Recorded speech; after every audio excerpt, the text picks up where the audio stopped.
Bonjour, je vous propose de découvrir avec moi le Spleen, un poème de Baudelaire qui se trouve dans les Fleurs du Mal. C'est le poème numéro 80 de la partie intitulée Spleen et idéal. Baudelaire n'est pas seulement un grand poète, il fut aussi critique d'art et traducteur d'Edgar Allan Poe. Le regard du critique d'art, d'abord, est perceptible dans sa poésie. Grand admirateur de Delacroix, on retrouve dans ses poèmes une dimension picturale très allégorique, un sens du mouvement, des clairs-obscurs spectaculaires. L'influence d'Edgar Allan Poe est aussi très présente dans son œuvre. On y retrouve des images cauchemardesques, à la fois concrètes et fantastiques, qui sont caractéristiques de l'écrivain américain. Baudelaire utilise ainsi un mot anglais, le spleen, pour désigner cette émotion faite d'angoisse et d'ennui, issue d'une profonde méditation sur le temps et la mort. Dans notre poème, Baudelaire met en scène tout un univers allégorique pour mieux représenter aux yeux du lecteur ce sentiment métaphysique. Vous allez voir que ces images puisent dans des références picturales et littéraires variées, la Bible, la mythologie, la Renaissance, le romantisme, etc. Ma problématique. Comment Baudelaire représente-t-il le spleen à travers un univers symbolique en continuité et en rupture avec des motifs traditionnels dans l'histoire des arts?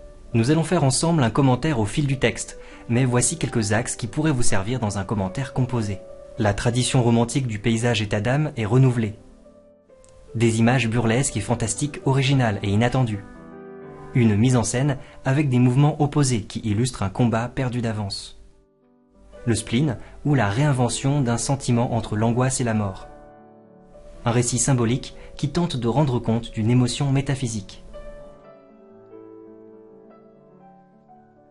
Quand le ciel bas et lourd pèse comme un couvercle sur l'esprit gémissant en proie aux longs ennuis, et que de l'horizon embrassant tout le cercle, il nous verse un jour noir plus triste que les nuits. Tout d'abord, ce poème n'est pas un sonnet, il est constitué de 5 quatrains, avec des rimes systématiquement croisées. Nous pouvons donc nous attendre à un poème qui progresse pas à pas. Mais une chose est frappante d'emblée, les 4 premiers quatrains constituent une seule longue phrase. Les 3 premiers quatrains commencent de la même façon, quand. Ce sont 3 compléments circonstanciels. Ils vont donc servir à mettre en place un décor, une atmosphère, et vont préparer le tournant du poème qui survient dans le 4e quatrain. Le ciel, l'horizon, les nuits. Cette description s'inscrit directement dans la tradition romantique du paysage état d'âme. L'état d'esprit du poète est traduit par la nature environnante. On peut penser à des poèmes de Lamartine dans ses méditations poétiques, comme le Vallon ou le Lac.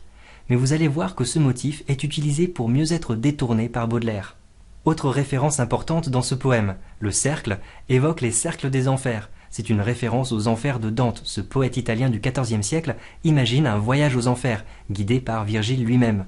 Pour ceux qui aiment bien utiliser des termes savants, le motif antique de la descente aux enfers est aussi appelé catabase. L'esprit gémissant devient dès lors comme l'une de ces figures mythologiques condamnées. On peut penser à Sisyphe, qui doit éternellement rouler un rocher en haut d'une montagne, ou encore Prométhée, qui a volé le feu pour le donner aux hommes et dont le foie est dévoré éternellement par l'aigle de Zeus. Si l'esprit est une proie, alors les longs ennuis sont ses persécuteurs. C'est une personnification qui tend vers l'allégorie. On représente une idée abstraite sous des traits humains. On peut penser à ce poème de Baudelaire qui s'appelle L'Ennemi et qui est justement une allégorie du temps. Par cette dimension allégorique, ce poème va déjà plus loin qu'un simple paysage état d'âme.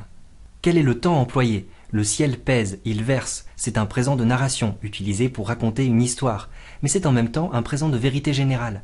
Le récit a une valeur symbolique. De même, l'article défini fait bien de l'esprit une notion abstraite, presque philosophique. Le pronom personnel « nous » a aussi cette valeur presque philosophique, incluant tous les êtres humains. Il crée aussi un lien entre l'auteur et le lecteur qui est inclus dans l'expérience racontée. Creusons maintenant un peu plus le symbole développé par Baudelaire.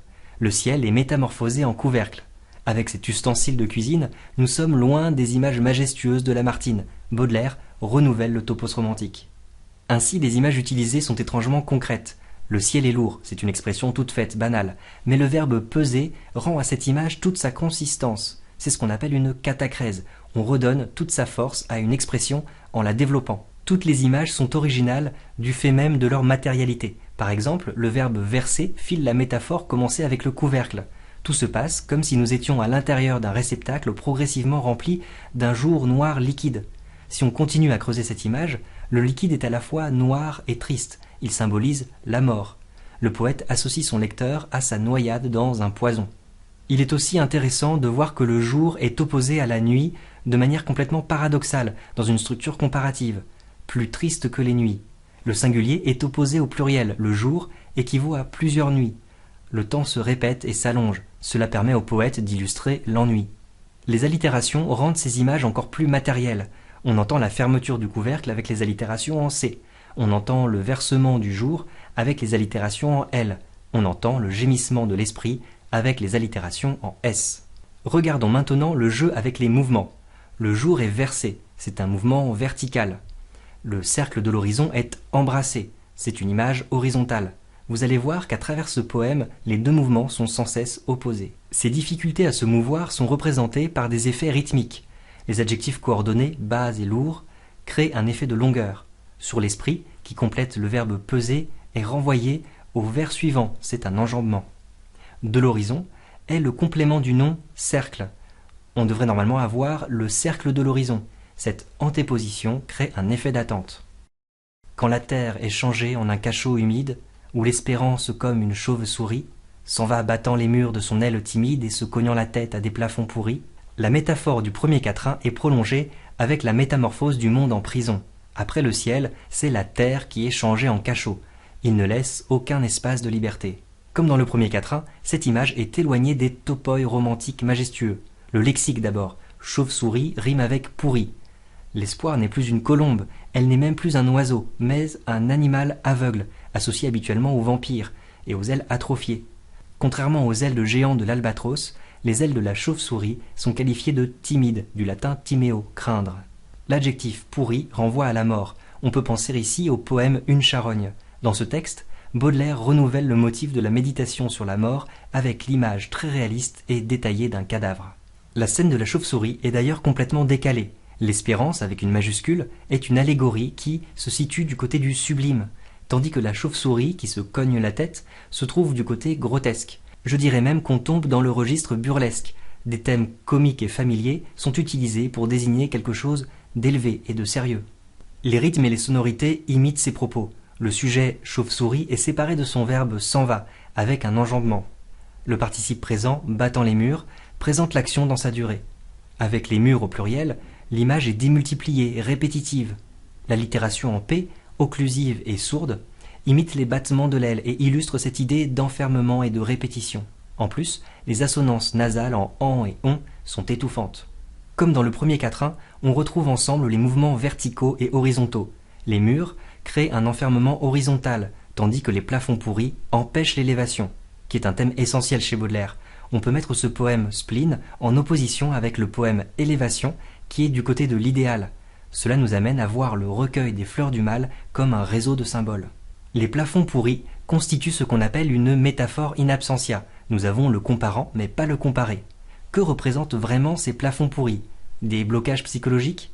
Cela n'est pas vraiment dit, peut-être parce que c'est justement quelque chose d'innommable, que le titre du poème essaye en vain de nommer. Le spleen est une idée très abstraite, que Baudelaire tente d'illustrer de manière très concrète. Quand la pluie, étalant ses immenses traînées, d'une vaste prison imite les barreaux, et qu'un peuple muet d'infâmes araignées vient tendre ses filets au fond de nos cerveaux, la pluie vient maintenant animer le paysage état d'âme esquissé dans les deux premiers quatrains. La pluie évoque bien sûr les pleurs. On retrouve ainsi le regard du poète qui vient transformer la réalité, imite les barreaux. La verticalité de la pluie est tout de suite annulée par le mouvement horizontal du verbe étaler. De même, la verticalité du fil de l'araignée est contrecarrée par le verbe tendre et par le pluriel, un peuple d'araignées. On ne peut plus imaginer une araignée seule descendant du plafond. L'image des araignées poursuit la mise en scène burlesque de la chauve-souris. Cela vient contribuer à une sorte de bestiaire des animaux de l'ombre. Regardez l'adjectif infâme, c'est-à-dire au sens étymologique ignoble, qui ne sont pas nobles. Par ces images, Baudelaire se démarque volontairement de la poésie romantique. Dans ce quatrain, on en apprend plus sur le spleen. Le peuple d'araignées est muet. L'idée d'envahissement représentée par le peuple est paradoxalement associée à l'idée de solitude, muet. Malgré le nombre des araignées, le sujet du verbe venir est singulier. L'expression « tendre ses filets » est une expression toute faite qui signifie tendre un piège. Ce choix est significatif car Baudelaire aurait pu dire tisser sa toile. Cela souligne le caractère implacable du spleen. L'enfermement est un mouvement long et progressif dont on perçoit l'évolution à travers les trois premiers quatrains. Regardez, le ciel, la terre et enfin les cerveaux. Plus qu'un mouvement descendant, on peut parler d'une intériorisation. Le plafond est devenu, lentement et progressivement, le fond. La chauve-souris est un animal aveugle. Les araignées sont muettes. Le poète est progressivement privé de ses sens. Au fond de son cerveau, il est privé de tout contact avec l'extérieur. Le mot cerveau crée bien un basculement du monde extérieur vers le monde intérieur. Le mal-être décrit par Baudelaire est bien un mal-être métaphysique. Des cloches tout à coup sautent avec furie et lancent vers le ciel un affreux hurlement, ainsi que des esprits errants et sans patrie qui se mettent à geindre opiniâtrement. Avec le tout à coup, la longue attente créée par les compléments circonstanciels des 3 premiers quatrains retombe. On passe à des verbes d'action violents, sauter, lancer. C'est le moment de paroxysme du poème. Que représentent les cloches? C'est encore ici une métaphore in absentia. Nous sommes obligés de deviner le comparé. Les cloches font penser au glas qu'on sonne lorsque quelqu'un meurt, c'est un symbole de deuil. On peut aussi penser au poème qui s'intitule La cloche fêlée et qui se trouve comme par hasard juste avant dans le recueil. La cloche peut alors représenter la voix du poète, la poésie elle-même ou encore les souvenirs perdus. Nous assistons à une chaîne de métamorphoses. Les cloches deviennent des hurlements puis des esprits errants. Le paysage état d'âme du début est devenu un monde irréel, effrayant. Dans le premier quatrain, on avait l'esprit au singulier, c'était une notion philosophique. Maintenant nous avons des esprits au pluriel, qui relèvent du registre fantastique. L'adjectif furie fait en plus référence à la mythologie. Les furies, ce sont des divinités romaines qui correspondent aux Érénies dans la mythologie grecque. Elles représentent les pensées négatives persécutrices, comme la culpabilité ou les remords. Ce sont donc de parfaites allégories qui viennent enrichir la description du spleen. Les esprits errants et sans patrie font référence aux âmes des morts qui ne parviennent pas à entrer dans les enfers, faute de sépulture appropriée. La complainte des esprits errants qui geignent correspond à un registre littéraire peu étudié et pourtant assez courant. Il s'agit du registre élégiaque. L'élégie est un chant plaintif qui pleure la mort ou l'abandon. Ainsi, l'affreux hurlement poussé vers le ciel fait allusion au psaume 130 dans la Bible, qui commence en latin par les mots « De profundis clamavi », ce qui signifie « du fond de l'abîme, je crie vers toi, Seigneur ».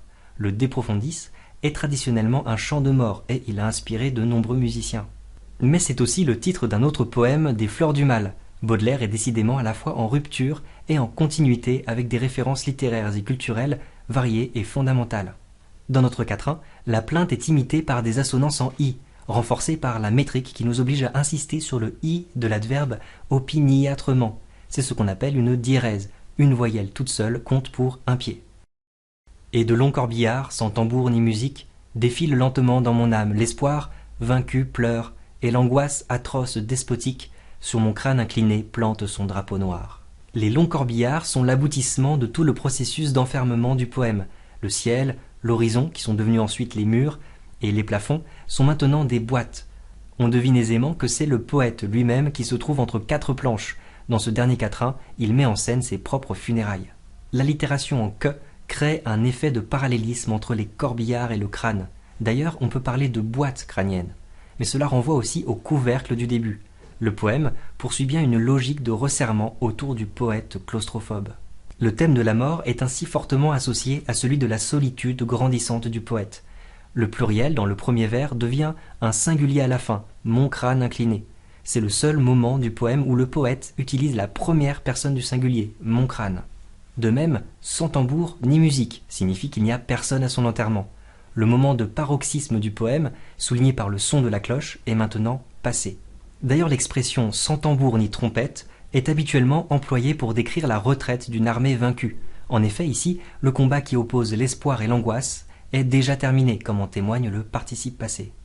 La dimension allégorique du poème est vraiment présente ici, avec 2 allégories mises en scène très concrètement, comme au théâtre. C'est d'ailleurs la fin d'une tragédie. Les pleurs étaient déjà annoncés par la pluie, dans le 3e quatrain. On peut y voir une marque d'ironie tragique. Les 2 personnages allégoriques sont fortement opposés. L'espoir vaincu pleure. Nous avons 3 mots, séparés par des virgules. Le rythme ternaire est brisé par l'enjambement. Les mots sont de plus en plus courts. Vaincu, 2 pieds, pleure, 1 pied. Pour l'angoisse, au contraire, le rythme ternaire est préservé entièrement dans le vers, tandis que l'enjambement crée un débordement de la proposition qui ne s'arrête qu'au point final. Les mots sont de plus en plus longs, atroce 2 pieds, despotique 3 pieds. La rime en hic est particulièrement agressive. Le crâne incliné est un motif traditionnel dans l'histoire des arts. Il rappelle que toute vie est soldée par la mort. Il souligne ainsi la vanité de toute chose. Cette idée est présente dans la Bible, dans le livre des Ecclésiastes. Vanitas vanitatum omnia vanitas. Vanité des vanités, tout n'est que vanité. C'est pourquoi on appelle vanité ces tableaux qui représentent dès le XIVe siècle un crâne humain, souvent accompagné de fleurs, de sabliers ou d'instruments de mesure. Baudelaire est particulièrement soucieux dans ce poème de s'inscrire dans une longue tradition picturale. Mais en même temps, il renouvelle l'image avec cette dimension burlesque qu'on a déjà vue. Dans mon âme, l'image est encore abstraite, indolore, puis elle devient sur mon crâne, beaucoup plus concrète, avec le verbe planter, qui est particulièrement cruel. Que représente le drapeau noir? Est-ce celui de la piraterie? L'image est étrange, presque incongrue, mais le symbole correspond bien à cette prise de possession de l'esprit du poète par une émotion implacable. Baudelaire utilise le mot spleen pour désigner cette émotion spéciale. Il aurait pu prendre le mot vanité ou celui de mélancolie, mais il a préféré choisir un mot anglais, peut-être en songeant à l'univers d'Edgar Allan Poe. Le choix de Baudelaire est presque un choix de traducteur, préférant importer un nouveau mot particulièrement adéquat plutôt que de chercher des équivalents imprécis. Ce choix illustre bien cette volonté de se poser à la fois en héritier et en créateur. Je vais terminer sur le dernier mot du poème. La couleur noire est justement présente dès le premier quatrain. Cela souligne bien l'aspect circulaire, infini du poème. Le spleen est le sentiment d'un éternel retour. La noirceur fait la continuité des jours et des nuits. Avec ce dernier mot, une boucle est bouclée. Dans ce poème, Baudelaire utilise des thématiques traditionnelles dans l'histoire des arts, le paysage état d'âme de la tradition romantique, les motifs de la vanité, le registre élégiaque, la mythologie et des références à la Bible. Mais il renouvelle ces motifs en les mélangeant avec des registres burlesques et fantastiques. Il crée des images décalées et inattendues, étrangement concrètes. Le poème est soigneusement mis en scène par Baudelaire. Les mouvements verticaux et horizontaux s'opposent, illustrant une élévation impossible. Le lecteur est impliqué dans le regard du poète. Il assiste avec lui à la métamorphose du monde en prison. La défaite allégorique de l'espérance face à l'angoisse est théâtralisée comme une tragédie. La mort est l'aboutissement et le point d'éternel recommencement du sentiment de spleen. Baudelaire invente le spleen à travers des symboles qui ont une valeur de vérité générale. Le sentiment de spleen renouvelle celui de la mélancolie ou de la vanité. À mi-chemin entre le deuil, l'ennui et l'angoisse, c'est une émotion métaphysique qui est fondée sur un rapport au temps. Dans ce poème, le renouvellement des images semble bien lutter contre cette sensation d'éternel retour. Le travail de création poétique n'est-il pas une manière de s'échapper de l'attente et de l'ennui? Merci à vous d'avoir suivi jusqu'ici. Si vous étudiez les Fleurs du Mal et Baudelaire, n'hésitez pas à consulter mes autres commentaires. J'ai notamment réalisé l'Albatros, À une passante, le fameux sonnet des correspondances, Parfum exotique et l'élévation. Au revoir.